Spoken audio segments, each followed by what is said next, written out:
Maraknya WNI yang bekerja di industri judi online ilegal di Kamboja menimbulkan pertanyaan serius tentang keterlibatan pejabat dan pengusaha Indonesia dalam bisnis haram tersebut. Pengamat politik dari Universitas Diponegoro atau Undip turut menyoroti lemahnya tata kelola pemerintahan dan penegakan hukum sebagai akar masalah. Menanggapi dugaan keterlibatan elit politik dan pengusaha, pengamat politik dari Undip, Nur Hidayat Saridini alias NHS, menegaskan bahwa pelanggaran hukum bisa dilakukan oleh siapapun. Ia menyebutkan bahwa pelanggaran bisa dilakukan oleh siapa saja tanpa mengundang status atau latar belakang agama. Hal ini menjadi relevan mengingat laporan investigasi yang mengungkap jaringan judi online Kamboja melibatkan sejumlah nama besar di Indonesia. Berdasarkan data Menteri Perlindungan Pekerja Migran atau P2MI menyebut sekitar 80.000 WNI bekerja di sektor judi online Kamboja, banyak diantaranya secara ilegal. Namun, NHS menekankan bahwa persoalan ini tidak bisa dibebankan pada Kementerian Ketenagaan Kerja. Persoalan WNI di Kamboja juga mencerminkan buruknya koordinasi antar lembaga. Ia menduga ada orkestrasi di balik arus pekerja migran ilegal ke Kamboja. NHS juga menyoroti upaya pembungkaman melalui serangan cyber terhadap media yang memberitakan kasus ini. Ia juga mendesak pemerintah untuk tidak setengah-setengah dalam menindak keterlibatan WNI di judi online Kamboja. Buat saya inilah pentingnya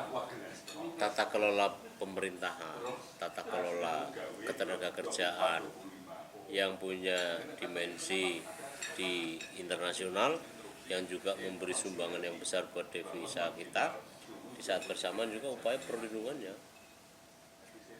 Dan yang penting di soal itu yang adalah soal penegakan hukum. Karena ternyata bahwa seluruh dimensi itu kan berkaitan dengan bukan hanya tata kelola tadi juga pada penegakannya. Hafifah Nur Hasanah melaporkan dari Kota Semarang, Jawa Tengah.